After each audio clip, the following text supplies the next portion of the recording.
नमस्कार विद्यार्थी मित्रांनो, पुन्हा एकदा आपलं सहर्ष स्वागत आहे आपल्या यूट्यूब चॅनलमध्ये.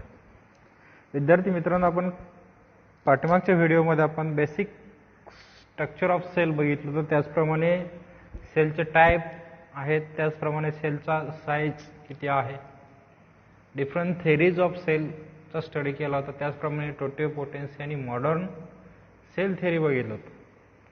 आजच्या लेक्चरमध्ये विद्यार्थी मित्रांनो आपल्याला काइंड्स ऑफ सेल जे आहे त्याच्यातली ज्या दोन सेल्स आहेत, प्रोकॅरियोटिक सेल आणि यूकॅरियोटिक सेल, त्यातले प्रोकॅरियोटिक सेल आपल्याला आज स्टडी करायचे. विद्यार्थी मित्रांनो, जर बघितलं आपण लिव्हिंग जे ऑर्गॅनिझम्स आहेत, they are grouped in the two main categories.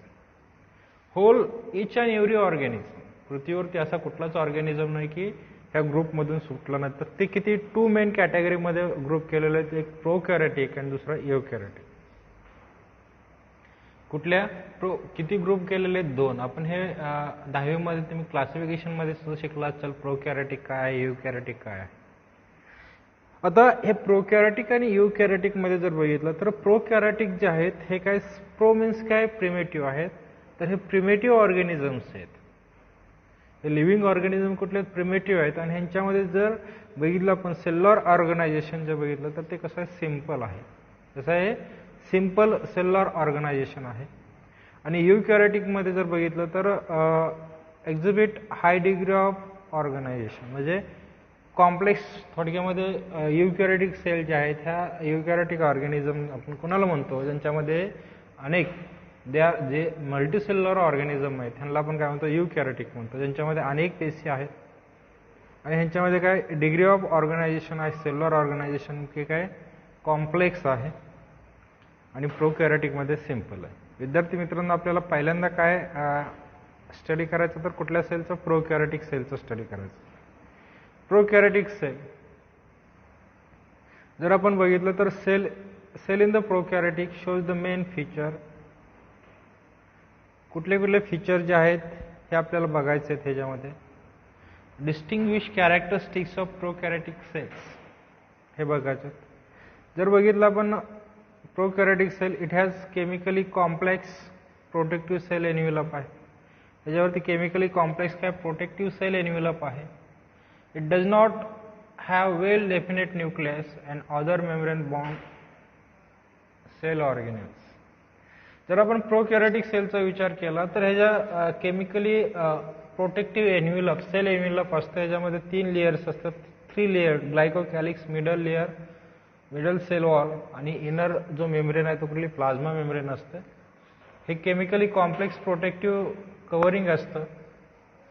आणि ह्याला जर बघितलं आपण ह्या सेलमध्ये, जर प्रोकॅरियोटिक सेलचं अजून एक फीचर जे आहे ते कुठलं आहे, तर हे डेफिनेट न्यूक्लियस जो आहे ह्या प्रोकॅरियोटिक सेलमध्ये नसतो.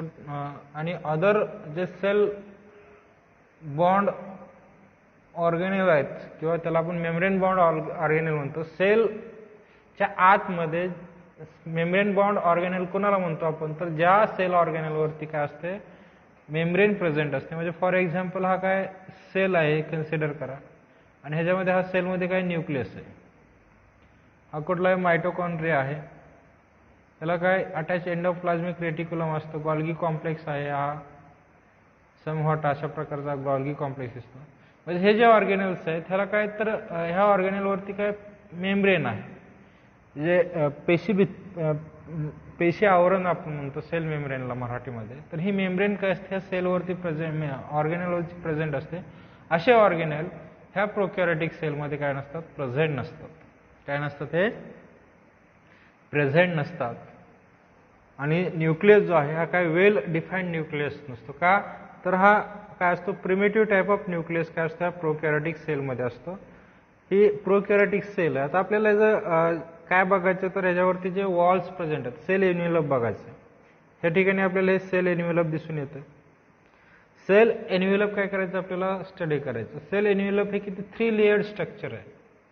ऑलरेडी मी तुम्हाला सांगितलं होतं की हे सेल एन्व्हलपमध्ये किती 3 लेयर आहेत. किती लेयर आहेत, 3 लेयर आहेत. जर आपण हे थोडंसं इलॅबोरेट स्वरूपात केलं, हे या ठिकाणी आपल्याला दिसून येतं. या ठिकाणी जर आपण बघितलं की सेल एन्व्हलपमध्ये किती 3 लेयर आहेत.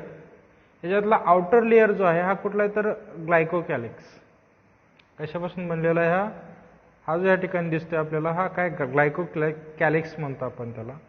हा जो मिडल लेअर आहे हा middle layer that is called हा ह्या ठिकाणी दिसतोय पूर्णपणे आपल्याला इथं आपण ह्याला काय म्हणतो आपण सेल वॉल म्हणतो. काय म्हणायचं याला सेल वॉल. आणि ह्याच्या आतमधला जो येलो कलरमध्ये आपल्याला दिसतोय दॅट इज कॉल्ड एज काय प्लाझ्मा मेम्ब्रेन. काय म्हणतो आपण ह्याला प्लाझ्मा मेम्ब्रेन. इथे लक्षामध्ये हा वरती झाला हा ग्लायकोकॅलिक्स. त्याच्या आतमध्ये जो डार्क कलरचा ब्लॅक कलरचा दिसतोय त्याला काय म्हणतो आपण सेल वॉल. आणि ह्याच्या आतमध्ये दिसतो तो कुठला आहे तर प्लाझ्मा मेम्ब्रेन आहे. इनर ह्याच्या काय आहे प्लाझ्मा मेम्ब्रेन. म्हणजे आउटसाईडला काय आहे ग्लायकोकॅलिक्स, मिडलला काय सेल वॉल.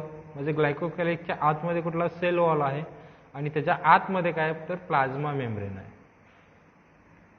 आता हा जो ग्लायकोकॅलिक्स आहे हा वरचा जो लेअर आहे outer layer of the bacterial cell किंवा prokaryotic cell that either slime or capsulated. हा काय असतं स्लिम तर असतो किंवा कॅप्सुलेटेड असतो.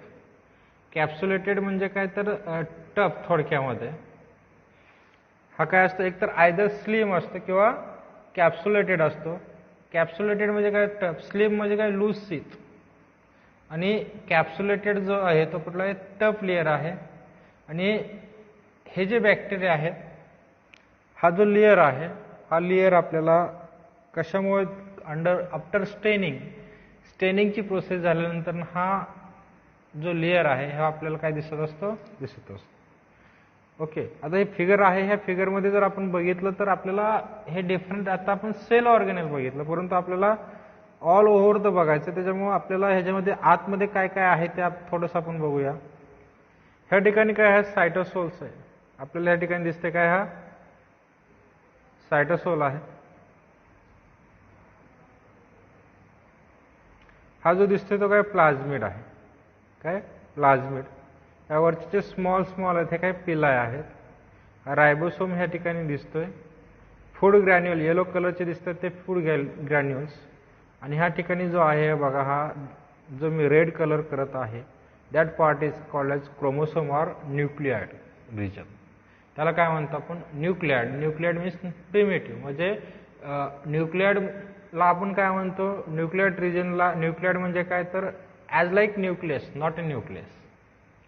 कुणासारखं असणार आहे न्यूक्लियस सारखं असणार आहे परंतु हा न्यूक्लियस असणार आहे का तर नाही. म्हणजे न्यूक्लियस जे काम करतं ते काम कोण करणार आहे हा न्यूक्लियाइड करत असतो. न्यूक्लियस जर आपण बघितलं तर ही सेल आहे ह्या सेलमध्ये हा न्यूक्लियस काय असतो त्याच्यावरती न्यूक्लिओलस असणार आहे आतमध्ये. न्यूक्लिअर मेम्ब्रेन असणार आहे. न्यूक्लिओप्लाझम असणार आहे आणि आतमध्ये क्रोमोसोम असणार आहे. त्याचप्रमाणे ह्याच्यावरती न्यूक्लिअर पोर सुद्धा काय असतील ह्या मेम्ब्रेनवरती न्यूक्लियसच्या प्रेझेंट असतात. तसं ह्या ठिकाणी दिसतंय का तर नाही. हा काय न्यूक्लिओड आहे as like nucleus but not nucleus. Nucleus सारखंच आहे परंतु तो न्यूक्लियस आहे का नाही. ओके एवढं लक्षात ठेवायचं. त्याचप्रमाणे ह्या ठिकाणी फ्लॅजेलम दिसते आपल्याला. हे फ्लॅजेलमचं स्ट्रक्चर आपण इन डिटेलमध्ये परत डायग्राममध्ये तुम्हाला मी समजून सांगणार आहे त्याचा उपयोग कशासाठी होतो काय. ओके तर हे काय झालं थोडक्यामध्ये हे 3 लेअर कोणाचे तर प्लाझ्मा मेम्ब्रेनचे 3 लेअर आपण बघितले. आता पुढचा जो भाग आहे तर आपल्याला ऑलरेडी मी काय म्हणलं होतं की हे जे आहे प्लाझ्मा मेम्ब्रेन प्रोकॅरियोटिक सेल आपल्याला बेटर ऑब्झर्वेशन ह्या बॅक्टेरियाचं कधी होतं आफ्टर द स्टेनिंग. आणि ह्याच्यासाठी staining most of followed staining method जी आहे कुठली ग्राम स्टेनिंग.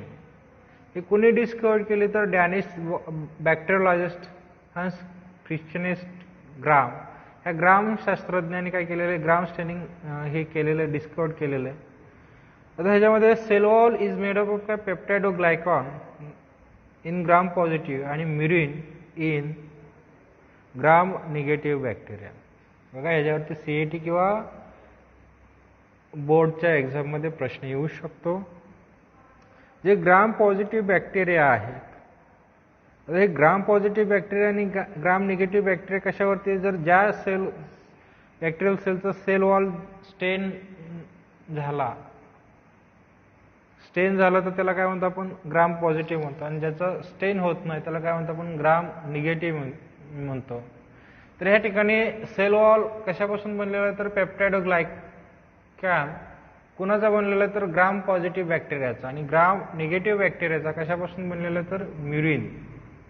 कशापासून बनलेला हा म्युरिन पासून बनलेला आहे. त्या ठिकाणी मी तुम्हाला ग्राम पॉझिटिव्ह आणि ग्राम निगेटिव्ह बॅक्टेरियाची काय करतो डायग्राम दाखवतो. आता हे फर्स्ट पिक्चर जो आहे हा जो पिक्चर आहे हा कुठल्या ग्राम निगेटिव्ह बॅक्टेरियाचा आहे, आणि हे कुठलं आहे तर ग्राम पॉझिटिव्ह बॅक्टेरियाचं आहे. कुठलं आहे पॉझिटिव्ह ग्राम पॉझिटिव्ह बॅक्टेरियाचं पिक्चर आहे. म्हणजे आपल्याला ह्या ठिकाणी लक्षात येतं की as a cytoplasm cell wall जो आहे हा जो आहे काय हा काय दिसतं आपल्याला या ठिकाणी स्टेन झालेलं दिसतंय, आणि ह्या बॅक्टेरियाचं सेल वॉल स्टेन झालेलं दिसतंय का तर नाही. त्याच्यावरून आपण ठरवतो की ग्राम पॉझिटिव्ह आणि ग्राम निगेटिव्ह बॅक्टेरिया कुठले आहेत. आफ्टर स्टेनिंग काय होत असतं हे ग्राम पॉझिटिव्ह जे बॅक्टेरिया आहेत त्यांचं सेल वॉल काय होत असतं स्टेन होत असतो, आणि जे निगेटिव्ह आहे त्यांचं सेल वॉल स्टेन होत नाही.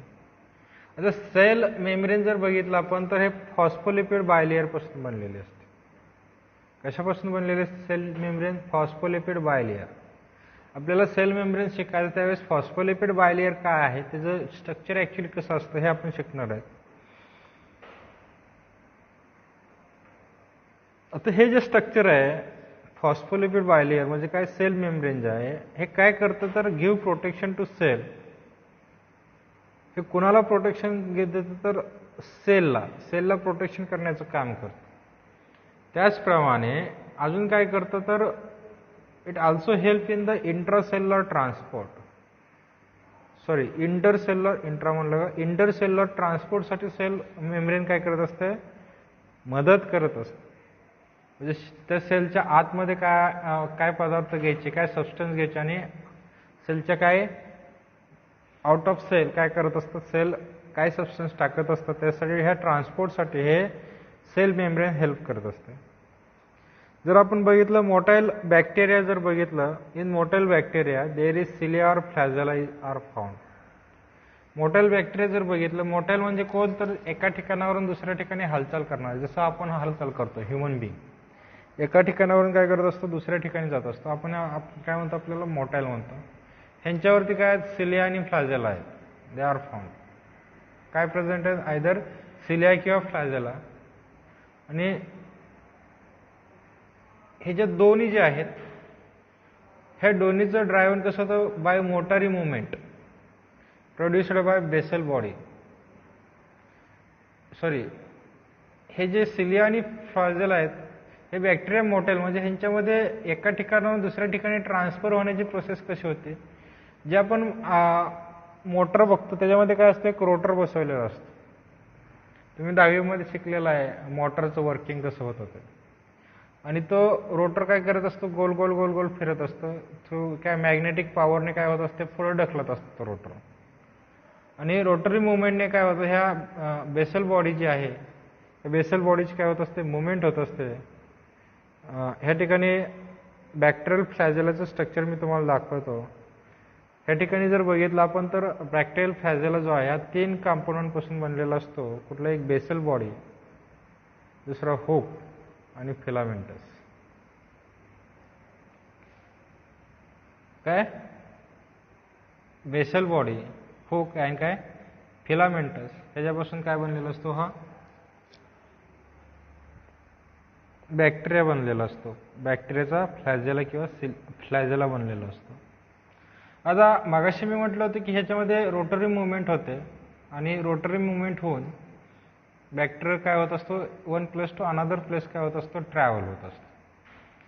आता हे सगळं कशावरती डिपेंड असतं तर ह्या बेसल बॉडीवरती असतं. ह्या ठिकाणी 4 रिंग्स आहेत बघा L rings P rings S ring आणि एम रिंग्स.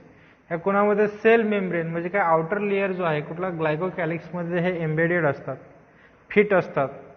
आणि त्या फिट ज्या आहेत मोस्ट फिट कुणामध्ये ग्लायकोकॅलिक्समध्ये काय सेल मेम्ब्रेनमध्ये काय असतात फिट असतात. आणि त्या ठिकाणी हे जे रिंग्ज आहेत ह्यांची काय होत असणार आहे मुवमेंट होतं आणि ऑटोमॅटिकली रिंगची मुवमेंट झाली की फिलामेंटची मुवमेंट होणार आहे आणि फ्लॅजेलाची मुवमेंट होणार आहे ऑटोमॅटिकली, आणि त्यामुळे काय होणार आहे, bacteria one place to another place काय होणार, त्या ठिकाणी ट्रान्सपोर्ट होणार आहे. आणि ह्या ठिकाणी जर आपण बघितलं तर हा झालं बेसल बॉडी. हे कुणामध्ये असतं, हा कुणाचा वॉल आहे तर सेल वॉल आहे. इथून जर आपण बघितलं तर हा काय सेल वॉल आहे, आणि ह्या सेल वॉलच्या आतमध्ये काय होत असतं, ही बेसल बॉडी फिट असते. फिलामेंट असतं. फिलामेंट आणि बेसल बॉडी यांना एकत्र आणण्याचं काम कोण करत असतं, हुक करत असतं. कोण करतं, हे हुक करतं. हे काय झालं तर फ्लॅजेलाचं इन जनरल स्ट्रक्चर शॉर्टमध्ये. आपल्याला हे परीक्षेमध्ये येणार नाही आहे, फक्त काय मुवमेंट ऑफ सेल कोण घडून आणतं, which bring about the movement of cell, तर त्या ठिकाणी तुमचा आन्सर काय असणार आहे तर सिलिया ऑर फ्लॅजेला हे काय करत असतात, ही मुवमेंट जी आहे ही काय घडवून आणत असतात. ओके, पुढचा जो आहे या ठिकाणी जर आपण बघितलं, some other surface projection are in the tubular pili and fimbriae. जर आपण सेलचं स्ट्रक्चर जर बघितलं तर ह्या ठिकाणी आपल्याला काय दिसतं तर ह्या पिलाई दिसतात. जो सरफेस आहे म्हणजे आउटर लेअर आहे कुठला ग्लायकोकॅलिक्स, ह्याच्यावरती ह्या काय असतात, पिलाई प्रेझेंट असतात.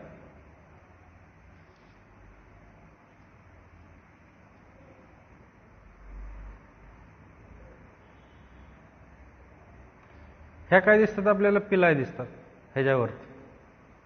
आणि ह्या पिलाई ज्या आहेत त्या पिलाईचं फंक्शन कशासाठी तर दे help in the intercellular communication.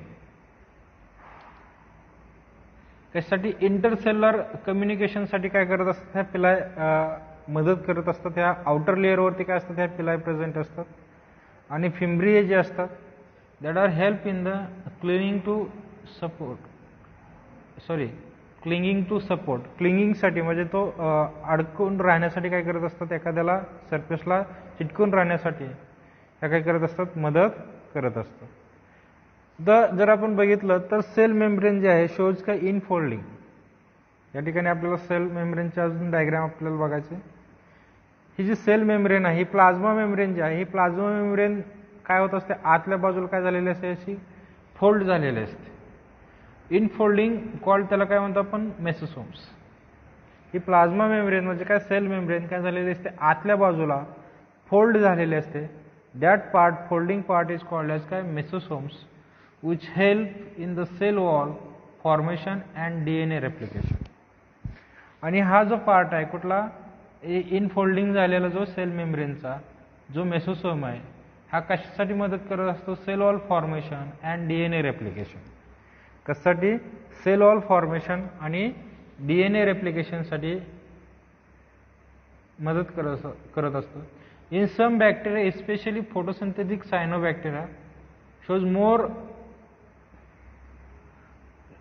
Longer extension call काय, क्रोमॅटोफोर्स. जे सायनोबॅक्टेरिया, फोटोसिंथेटिक बॅक्टेरिया आहेत कुठले, सायनोबॅक्टेरिया, यांच्यामध्ये मोर लॉंगर एक्सटेन्शन कॉल काय, क्रोमॅटोफोर. आणि ह्याच्यामध्ये काय असतात, क्रोमॅटोफोर्स असतात. आणि ते कॅरी काय, कुठली प्रोसेस, फोटोसिंथेटिक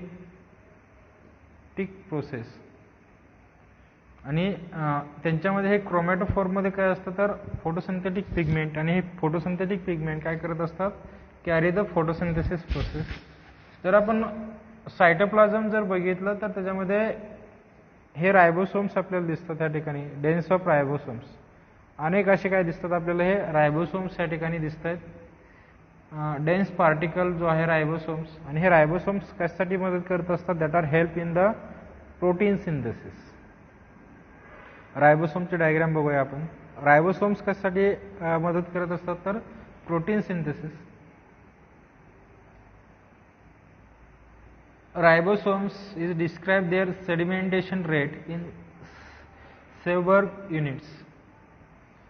सेडिमेंटेशन रेट म्हणजे ज्यावेळेस आपण सेंट्रिफ्युगेशनची प्रोसेस करतो त्यावेळेस जे खाली राहतं त्याला काय म्हणतो आपण, सेडिमेंटेशन रेट म्हणतो इन सेवर्ग युनिट्स. बॅक्टेरियामध्ये जर रायबोसोम्स बघितले तर त्याच्यामध्ये 2 सब युनिट असतात. एक लार्ज सब युनिट असतो हा, आणि दुसरा जो आहे कुठला तर स्मॉल सब युनिट. हा लार्ज सब युनिट आणि हा small sub unit. Large sub unit जो आहे तो किती असतो 15s, किती असतो 15s, आणि स्मॉल सब युनिट जो आहे तो काय असतो 13s, आणि कलेक्टिव्हली हा किती असते दोन्ही सब युनिट जर बघितले आपण तर काय असतं ते 17s असतात. तुम्ही म्हणताल इथं 50 आणि 30 80 होतात, इथं 70 कसं आलं, तर हे ज्यावेळेस सेंट्रिफिकेशन होत असतं त्यावेळेस हे काय होतं 10%, 10 जे आहे काय होत असतं ह्याच्यातून मायनस होत असतं, त्याच्यामुळे ह्या ठिकाणी किती आहे 70s आहे. ओके. आता ह्या ठिकाणी हे झालं काय इन जनरल स्ट्रक्चर कोणाचं, तर प्रोकॅरियोटिक सेल्स. म्हणजे जर आपण बघितलं तर सेल एन्व्हलप त्या ठिकाणी जर बघितलं आपण तर सेल एन्व्हलपमध्ये 3 लेयर आहेत, outer glycocalyx, middle cell wall and inner plasma membrane. आणि त्या सेल वॉल आपण कधी ग्राम पॉझिटिव्ह स्टेनने काय करत असतो, ग्राम स्टेनने काय केलं असतं, स्टेन केल्यानंतर ते सेल वॉल आपल्याला व्यवस्थित दिसतात. जे सेल ग्राम पॉझिटिव्ह सेल आहेत किंवा जे ग्राम पॉझिटिव्ह बॅक्टेरिया आहेत त्यांचं सेल वॉल कशापासून बनलेलं असतं, तर पेप्टाइड ग्लायकॅन. आणि जे ग्राम निगेटिव्ह बॅक्टेरिया आहेत त्यांचा सेल वॉल म्युरिनपासून बनलेलं असतं. त्याचप्रमाणे जर आपण बघितलं त्याच्या सेलवरती काय असतात, फ्लॅजेला किंवा सेलिया असतात मोटाईल बॅक्टेरियावरती. दे हेल्प इन द लोकमोशनसाठी काय करत असतात, मदत करत असतात. त्याचप्रमाणे पिलाई ज्या ट्युब्युलर पिलाई ज्या असतात सेल एन्व्हलपवरती, that help in to the projection, कशासाठी मदत करत असतात, help in the intercellular communication. Intercellular कम्युनिकेशनसाठी त्या मदत करत असतात. त्याचप्रमाणे आपण बघितलं होतं की प्लाझ्मा मेम्ब्रेनचं इनफोल्डिंग असतं, त्याला काय म्हणतो आपण मेसोसोम्स, आणि which help in the cell wall formation and DNA replication. Some बॅक्टेरियामध्ये काय फोटोसिंथेटिक जे आहे, specially photosynthetic cyanobacteria so more longer extension call काय क्रोमॅटोफोर त्यांच्यामध्ये असतात. आणि हे क्रोमॅटोफोर म्हणजे काय असतात, nothing but the photosynthetic pigment. त्याचप्रमाणे सेलमध्ये जर आपण सायटोप्लाझम बघितलं तर त्याच्यामध्ये पेंटी ऑफ काय असतात, dense particle called ribosomes, and that ribosomes help in the protein synthesis. कशासाठी मदत करत असतात, प्रोटीन सिंथेसिससाठी मदत करत असतात. रायबोसोम्स आर डिस्क्राईब, जे सेडिमेंटेशन रेट जो आहे सेवर्ग युनिट्सच्या सहाय्याने आपण ते डिस्क्राईब करतो. हा किती 17s आहे. अशा प्रकारचे हे इन जनरली स्ट्रक्चर ऑफ कोणाचं प्रोकॅरियोटिक सेल. याच्यावरती 4 मार्काचा प्रश्न एक्झाममध्ये विचारला जाऊ शकतो. विद्यार्थी मित्रांनो, ह्या काही टर्म आहेत.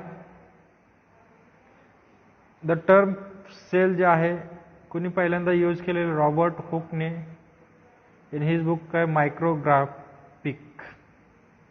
पर्किन्स आणि मोएल यांनी काय डिस्कवर केलं तर प्रोटोप्लाझम केलंय. Camillo Golgi discover the Golgi apparatus. त्यांनी काय डिस्कवर केलं बघा, हे वेगवेगळे शास्त्रज्ञ आहेत आणि ह्या शास्त्रज्ञांनी काय काय केलेलं ते आपण बघूया. Robert Hooke, first cell discovered by Robert Hooke. Perkins आणि मोएलने काय डिस्कवर केलं तर प्रोटोप्लाझम. कॅमिलो गॉल्गीने काय डिस्कवर केलं तर गॉल्गी ॲपॅरेटस जे आहे सेलमध्ये असतं. रॉबर्ट ब्राउनने डिस्कवर्ड न्यूक्लियस. बाल्बिनीने काय केलं तर discovered chromosome in the salivary gland of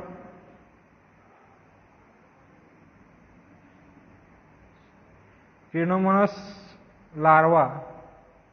ह्या लार्वामधलं सलायव्हरी ग्लँडमधलं क्रोमोसोम डिस्कवर केलं. फ्लेमिंगने काय केलं तर study the cell division in detail and coined the term mitosis. मायटोसिसबद्दल ह्यांनी माहिती दिली. पोर्टरने डिस्कवर्ड एंडोप्लाझमिक रेटिक्युलम्स. सेबेंडा ह्यांनी काय केलं तर मायटोकॉन्ड्रियाला काय मायटोकॉन्ड्रिया म्हणून नाव दिलं. आणि CD डुवे डिस्कवर्ड लायसोसोम्स. त्यांनी काय केलं, लायसोसोम्स डिस्कवर केलं. अशा प्रकारे in general study. Always remember हा एक पॉईंट आहे, महत्त्वाचा आहे आपल्या ह्याला. The genetic material in the bacteria is a single chromosome made up of, कशापासून बनलेलं आहे, सर्क्युलर अँड कॉइल्ड DNA. जे बॅक्टेरिया आहेत ह्या बॅक्टेरियाचं जे जेनेटिक मटेरियल आहे हे कशापासून बनलेलं आहे, सिंगल क्रोमोसोम पासून बनलेलं आहे. आणि मेडअप ऑफ काय circular and coiled DNA. It remain attached to the mesosomes. हा जो कॉइल्ड DNA आहे, सर्क्युलर DNA आहे, हा कोणाला अटॅच असतो? Remain attach to the mesosomes. This DNA undergoes variety of typical replication. ह्याच्यामध्ये हा जो DNA आहे, सर्क्युलर DNA जो आहे, ह्याच्यामध्ये काय होतं? एक टिपिकल प्रकारचं रेप्लिकेशन होतं आणि that replication is called theta model of replication. त्याला काय म्हणतो आपण? Theta model of replication. आणि that DNA is not associated with histone protein.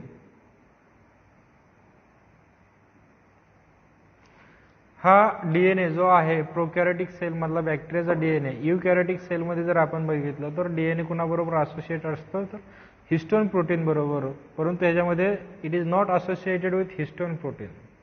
Histone protein बरोबर असोसिएटेड नसतो in eukaryote, hence not refer to as chromatin. त्याच्यामुळे ह्याला आपण काय म्हणत नाही? क्रोमॅटिन म्हणत नाही. Beside chromosomal DNA, many bacteria shows plasmid are small circular DNA carrying fusions. Beside chromosomal DNA, हा झाला chromosomal DNA that are always associated with काय? mesosomes. कुणाच्या सानिध्यात असतो तो? कुणाबरोबर अटॅच असतो किंवा असोसिएटेड असतो? तर अटॅच टू मेसोसोम. ह्या मेसोसोम बरोबर असणारा DNA व्यतिरिक्त अजून एक DNA काय असतो या ठिकाणी असतो? शोज. त्याला काय म्हणतो आपण? Plasmid. Which are small circular molecule carrying few genes. आणि हा काय असतं? स्मॉल सर्क्युलर मॉलिक्युल्स असतो आणि कॅरी काय करतो? फ्युजिन्स. आणि ह्याला काय म्हणतो आपण? That are term as extra chromosomal self replicating DNA molecule. त्याला काय म्हणतो आपण? Extra chromosomal self replicating DNA molecule. ह्याच्यामध्ये दोन प्रकारचे प्लाझ्मिड आहेत basic type. F plasmid for reproduction, F plasmid for कशासाठी? रिप्रोडक्शन. आणि आर प्लाझ्मिड जो आहे that are for resistance against antibiotic. आणि हा आर कुणाला रेजिस्ट करतो? Against the antibiotic. जर आपण सायटोप्लाझम ऑफ प्रोकॅरियोटिक सेल बघितलं तर त्याच्यामध्ये फुल of all necessary material like काय? वॉटर असेल, एन्झाईम असेल, एलिमेंट्स असतील, अमिनो ॲसिड्स असतील, some inclusion body of organic म्हणजे सायनोफायसिन्स, स्टार्च किंवा ग्लायकोजन, आणि इनऑर्गॅनिक मॉलिक्यूल फॉस्फेट असेल, सल्फर असेल, that are also found in the cytoplasm of plenty of molecule काय असतात? हे प्रेझेंट असतात. अशा प्रकारचं इन जनरली जर आपण बघितलं तर ही प्रोकॅरियोटिक सेल आहे. आणि अशा प्रकारे आपण आज प्रोकॅरियोटिक सेलचा स्टडी केला. उद्याच्या तासाला आपण युकॅरियोटिक सेल, पुढच्या व्हिडिओमध्ये आपण युकॅरियोटिक सेल बघणार आहे. त्याचे कंपोनंट ऑफ युकॅरियोटिक सेल चा आपण अभ्यास करणार आहे. धन्यवाद.